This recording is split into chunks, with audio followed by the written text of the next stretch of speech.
ዘይነብና ሰራት ከሚስጥራዊ የፍቅር ግንኙነታቸው አንድ ደረጃ ከፍ ብለው ፍቅራቸውን በይፋ አሳውቀዋል። ዘይነብ ከዚህም ከዛም ማስጠንቀቂያ እየተሰጣት ነው። እናቷ ከሰራት ጋር ያላትን የፍቅር ግንኙነት ተቀብለዋለች። ልጇ ደስተኛ እንድትሆን ነው የምትፈልገው። ነገር ግን የዘይነብ አባት ቅር እያለው ነው። ሀሪፍ መቼም ልጄ ደስተኛ አትሆንም ብሎ እርግጠኛ ሆኗል። ስለዚህ ግልጹ ነገራት። የሰራት እናትን ብትሆን ይህን ግንኙነት አትደግፈውም። በተለይ ደግሞ የልጅ ልጆቿ እንዲጎዱ አትፈልግም። ሀያና ኢኪም ቢሆኑ ዘይነብ ገና ለገና የእንጀራ እናታችን ትሆናለች፣ አባታችንን ጠቅላላ ትወስድብናለች ብሎ እያሰቡ ናቸው ያሉት። ሰራት ነገሮች ብዙ ነገር አጨናንቀውታል በአሁን ሰዓት ላይ፣ በተለይ ደግሞ የወንድሙ ጉዳይ የነጃቲ ነገር። ከዛውን በጠዋት ቢሮ መጥቶ ነበረ።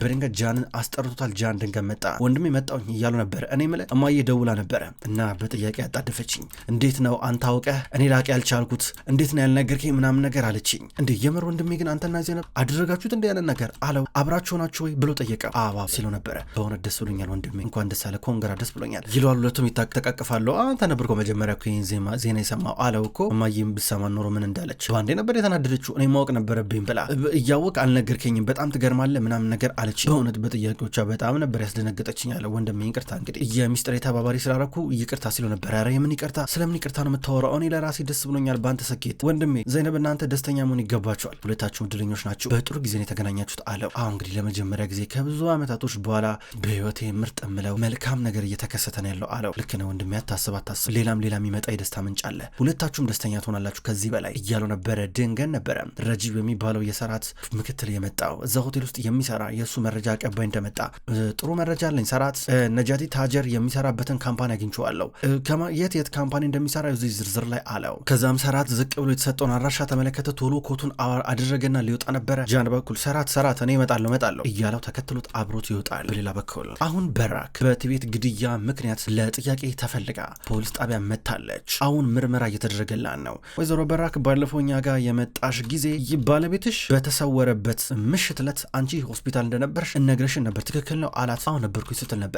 ነገር ግን አንዳንድ የሲሲቲቪ ካሜራ ምስሎችን ስንመለከት የወጣሹ ቀደም ብለሽ ነበረ እያለ ሰዓቱን አሳያት። በጣም በጊዜ ነበር የወጣችው። እንዲህ ያለ ስጤጋት ጥፍሯን እየነካካች ነበረ። ጥፍሯን እየፈቀፈቀች ነው ስሜታዊ ከመሆን የተነሳ። ጠበቃው ዞር እያለ እሷን ይመለከታታል። በተለይ ስሜታዊ ስትሆን ፍንጭ እየሰጣን ነበር ተረጋጊ እያለ። ከዛም ባል እያው እንግዲህ ልጄ ከባድ አደጋ የሆነ ነበር በሰዓቱ ያሳለፈችው። አንዳንድ ዝርዝር ነገሮችን ልረሳ እችላለሁ እኮ የሚጠበቅ ነው።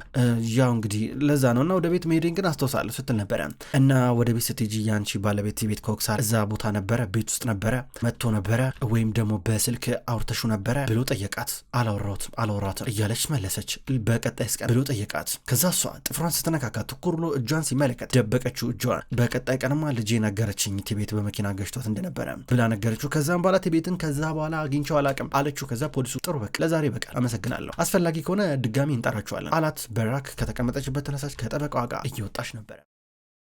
በሌላ በኩል ሙስጠፋ በአዝራ ምክንያት አሁንም ቢሆን እናቱን እንዳኮረፋት ነው። በውጭ በኩል ሆኖ አበባ የምትጭነውን አነስተኛ መኪና እያስተካከለ ነበረ። ድንገት እናቱ መጣች። ልጄ ሙስጠፋ ናስኪ በእናትህ ወደ የሆነ ቦታ እንድትወስደኝ እፈልጋለሁ፣ ቶሎ ብለህ ለአባትህ መኪና መድኃኒት መግዛት አለብኝ ቶሎ ብለህ አለችው። ምንም ሳይመልስላት መኪና ውስጥ ሊገባ ነበረ። ዲያንተ ልጅ ከዚህ በኋላ እንደዚህ ነው እንደምትቀጥለው ከኔ ጋር አለችው። ለምን እንደዚህ የምታደርገው ብላ ጠየቀችው። ለምሮ የምታሰቃየኝ ለምሮ ማታናገረኝ አለችው። እማዬ አዝራ በአንቺ ምክንያት ነው እየተሰቃየች አለችው ብሎ ነገራት። ለምን እንደዛ ታስባለህ? እንዴት ነው አዝራ በእኔ ምክንያት ልትሰቃይ የምትችለው ለምን እንደዚህ የምትሆነው እያለችው ነበረ። ከዛ እሱ እንዴ ወጥመድ ውስጥ ከተሻታ ታዲያ ምን ማድረግ ነበረባት? እኔስ ምን ማድረግ ነበረብኝ እያላን ነበረ። እንዴ ምን ማለት ነው? በቃ አማራጭ የላትም እሷን ብትሆን። ይሄ ህይወት እኮ ነው። በቃ ገና ለገና ባሏ እንደመጣረል እንዴ ቶሎ ብላ ተንበርክ ከሄደችለት ስትለው ነበረ። እማዬ ስንት ጊዜ ነው የምነግርሽ? እንዴ አስፈራርቷት እኮ ነው የምልሽ እኮ።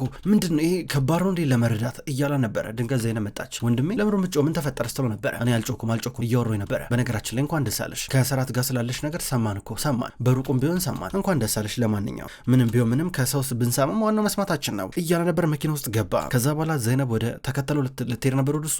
ዘይነብ ተረጋጊ፣ ወንድምሽ በጣም ተቀይሯል። ያ ምናቀ ድሮ ሙስጠፋ የለም፣ በቃ የሆነ ነገር ቀይሮታል። እኔ ፈጣሪ እርዳን በዚህ እንዴት እንደምንቀጥል ግቢ፣ በቃ ውጭ ይበርድሻል፣ እሺ እኔ መድኃኒት ገዝቼ እመጣለሁ አለቻት። ዘይነብ እሺ ብላ ወደ ቤት እየገባች ነበረ። ሙስጠፋና እናቷ ይሄዳሉ።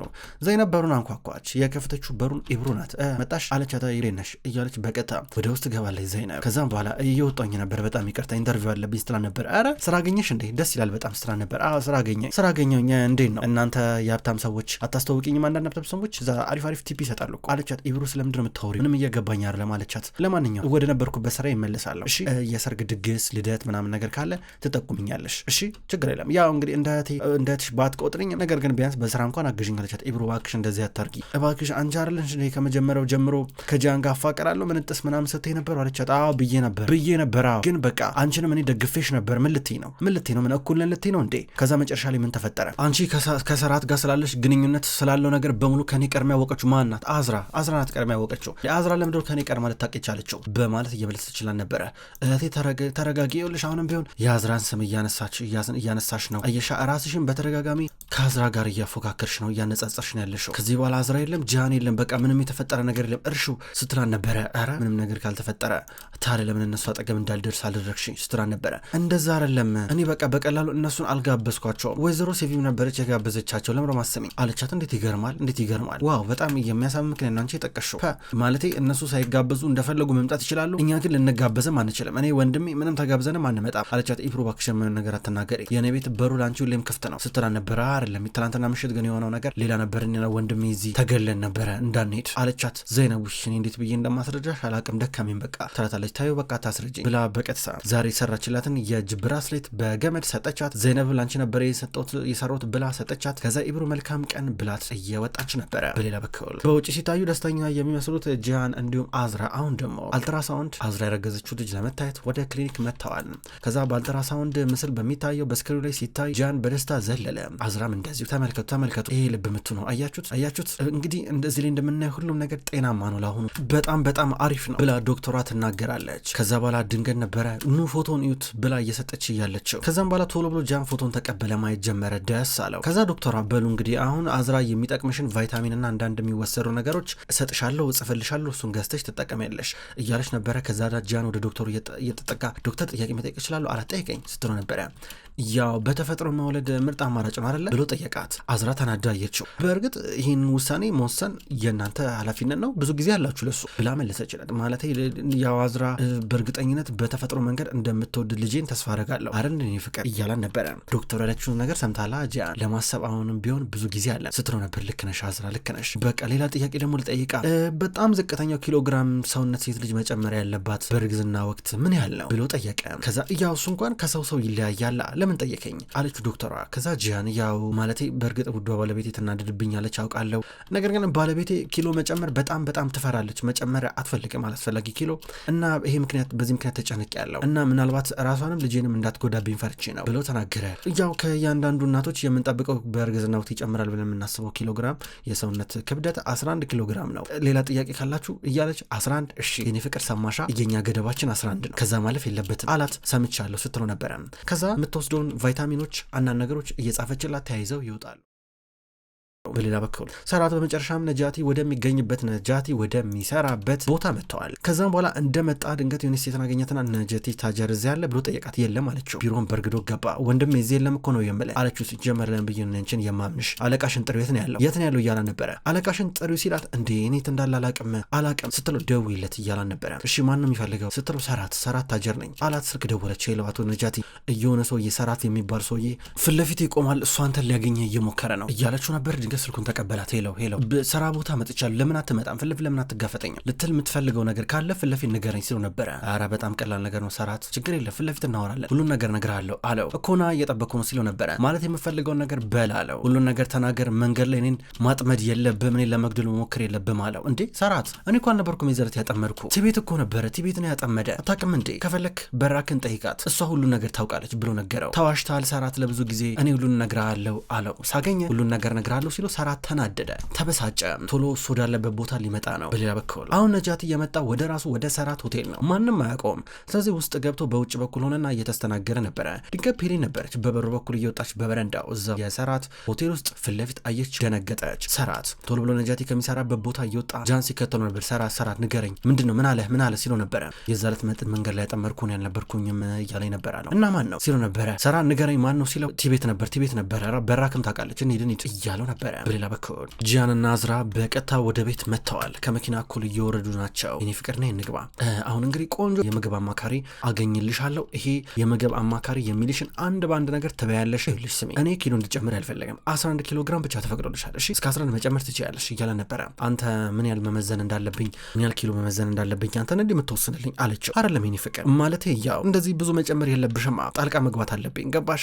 ልምዱን ታውቂያለሽ። አልቆጣጠርሽም። በቃ ካንቺን ካልተቆጣጠርኩሽ 1000 ኪሎ ግራም ጨምረሽ አሳማ ነው የምታኪው። በኋላ ይከብደኛል። ከባድና አስቸጋሪ ነው የሚሆነው። አበራክን ተመልከቻት እስቲ። ከወለደች በኋላ በ3 ወር ውስጥ ድጋሚ ወደ አቋሟ ትመለሳለች። አየሽ ብቃት እያል ነበር። ተው እባክህ፣ ይሄን ያህል በጣም የምታደንቃ ከሆነ ታዲያ ለምን እሷን አታገባትም ስትለው ነበር። ድንገት እጇን ያዛት ጥላው ልትሄድ ነበረ። ካሁን በኋላ ድጋሚ እንደዚህ እንዳትይ ሰሜልሻ እያለ ያስፈራራታል። ድንገት ዘይነብ መጣች። አዝራ ስትል ነበር። ጃን ቶሎ ብሎ እጇን ለቀቀ። ዘይነብ እንዴት ነሽ? ከዶክተር ጋር እኮ መምጣታችን እኮ አይገርምም? እኔ ፎቶ ላሳይሽ አልትራሳውንድ ተመልከቺ ዘይነብ፣ እንደውም አንቺ ነሽ የምታየው የልጃችንን የመጀመሪያው ፎቶ እያለ አሳያት። ያልትራሳውንድ ፎቶ ልጃችን አታምርም እያላ ነበረ። ዘይነብ ቀና ብላ አዝራን አየቻት። አዝራ ደስተኛ አትመስልም። እሺ ፈጣሪ ልጃችሁን ይባርክላችሁ። አዝራ እንዴት ነሽ ታዲያ ደስተኛ ነሽ አለቻት። የተቀየረ ነገር የለም አለቻት። ጂያን ደግሞ እንዴ ለምን ደስተኛ አትሆን? ምን የተቀየረ ነገር ይኖራል? ሚስቴ ደስተኛ ናት፣ ልጅም ልትወልድልኝ ነው፣ ዶክተር አናግረን የመጣ ነው አይደል እንዴ ፍቅር እያለ ቀደም እያለ ያወራል። ከዛ እኔ በቃ እንግባ ብሏት ወደ ውስጥ ይገባል። እሱ ነው የሚመልስላት፣ እሱ ነው የሚያወራላት። ዘይነብ የጠየቀችው መልስ እንኳን እየተመለሰላት አይደለም፣ ግራ ገብቷት ትሄዳለች። በሌላ በኩል በራክ በፖሊሶች ጥያቄ ተወናብዳና ናለዋ ዞሮ ወደ ቤት እየመጣች ነው። ነገር ግን ሰራት እሷን ለማናገር እየሞከረ ነው። ድንገት መጣ፣ ከመኪና እየወረደ ነበር። ምን ሊሆን መጣ ብላ ግራ ገብቷት አለምባ እየተናነቃን ነበረ። ወደ እሷ እየቀረበ ነው ያለው። ሰራት ምንድነው ችግር አለ እንዳለችው ፊቷን እያዞረች ነበረ። በራክ ቆም ያንዴ እያለ ነበረ። ሰራት በእናት እንዳነዘነዘኝ ከፖሊስ ጋር መምጣቴ ነው፣ የትቤትን ሞት በተመለከተ ጥያቄን ጠይቅሽ ብለው ወሰዱኝ። አንተ ይጠረጥሩኛል መሰለኝ ሰራት ምንድነው ነገሩ አለችው። እሱን ታዩና ማለት ነው ከልጆቼ ጋር መኪና ውስጥ እያለሁ ሰጠመድ መንገሩን ይዘጋብኝ ትቤት ነበር እንዴ ብሎ ጠየቃት። ደንግጣ አየችው። መልሽልኝ እንጂ እያላን ነበረ። እሱ የመሰለው የገዛ አባቱ ወይ ደግሞ የገዛ ወንድሙ ነጃቲ ነበረ። ትቤት ነበር ያን ወጥመድ ያጠመደው እያለ ነበር። አላቅም ተለች በራክ ይኸውልሽ እውነቱን ተናገሪ፣ እዚህ ጋር የምንካካድበት የምንሸማጠጥበት ጊዜ አይደለም። ነጃቲን አውርቼው ነበረ፣ ትቤት ነው መንገሩን የዘጋብ። በራክ ደግሞ ይህን ታውቃለች ነበር ያለኝ አላት። እንዴ ነጃቲን አወራው እንዴ አገኘው እንዴ አለችው። ጥያቄ መልሽልኝ በራክ ምንም ዘባርቂ እንዴ ማነው ዛጋ ያጠመደኝ ትቤት ነው አይደል ይህን ታውቂ ነበረ አንቺ እያላን ነበር። ዝም ብላየችው።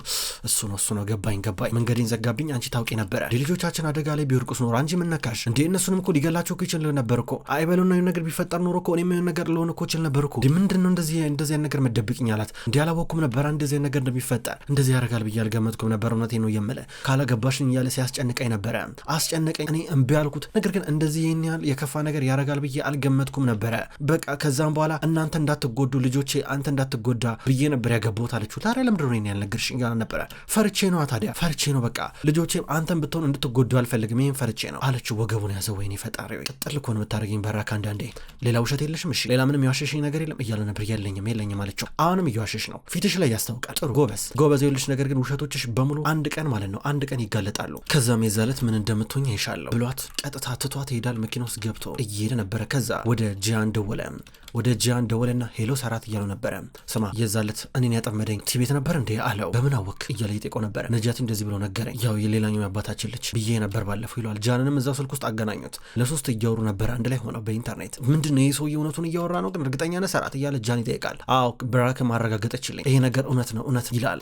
ጂያን ደንግጧል። ይሄ ሰው ማለት ነው ብዙ እውነትን ይገልጥልኛል፣ እስካሁን ድረስ እየተዋሸህ ነበረ ብሎኛል። ጂያን ቅድም ሰምተዋል አይደለ? ስለዚህ በፊት ለፊት አገኘዋለሁ እንዳለ ጠይቀዋለሁ ያልገባኝን ነገር ሲል እዚህ ጋር ጂያን እየፈራ ነበረ። ጂያን የሆነ የደበቀው ነገር ያለ ይመስላል። ሳይታሰብ ደምስሩ ተገታተረ፣ አይኑ እየቀላ ነበረ። በሌላ በኩል ዘይነብ ማታ ቤት ውስጥ ናት። ከድር ስዕል እየሳለች ነው። ነራት ብያልቻት ካድር ቆይ ልጨርስ እያለቻት ስታስቃት ድንገት ኢኪምና ሀያል መጡ። ኢኪምና ሀያል ዘይነብ እንጀራ እናታቸው ልትሆን ወይ ደግሞ የእናታቸውን ሚና ልተካ እንደሆነ የሚሰማቸው ስሜት መጥፎ ነው። አሁን ከመጡ በኋላ ረቦናል እያሉ ናቸው። ከዛም በኋላ አባታችን አይመጣም ስራ ነው አሏት። እንዴት ነን ያልነገረኝም ስትል ሀያል በፈገግታ እያየቻት ጥላት ሄዳለች። ዘይነብ ግን ስልክ ተደወለላት። ሰራት ደውሎላት ነይ እንገናኝ እያላን ነበረ። መኝታ ክፍልን ስጦታ አስቀምጬልሻለሁ እሱን ቀሚስ ለብሰሽ ነው እያላት ለልጆቹ ምንም ነገር ሳትናገር በቀጥታ ጥላቸው እየወጣች ነው። ክብራትና ክብራን እንኳን ወደ ቅመም ስቶሪ የዩቲዩብ ቻናል በሰላም መጣችሁ ውድ ተመልካቾች። በዛሬው ዕለት ወደ እናንተ የታመሙ አበቦች የሚሰኘው ድራማ በዚህ መልኩ ወደ እናንተ አርሻለሁ። ክብራን ተመልካቾች ቅመም ስቶሪ የዩቲዩብ ቻናል ከዚህ በኋላ የታመሙ አበቦች የሚሰኘውን አስገራሚ ደስ የሚል የፍቅር የቱርክ ድራማ ወደ እናንተ ይዞ ይመጣል። ቀኑን ጠብቄ እኔ ወደ እናንተ አደርሳለሁ። የታመሙ አበቦች እንዲሁም ሌሎች ተከታታይ ድራማ ክፍሎች በቀጣይ ወደ እናንተ ይደርሳል። በቀጣይ በአዲስ ቪዲዮ እስከምንገናኝ ድረስ በያላችሁበት መልካም ቆይታ ይሆን።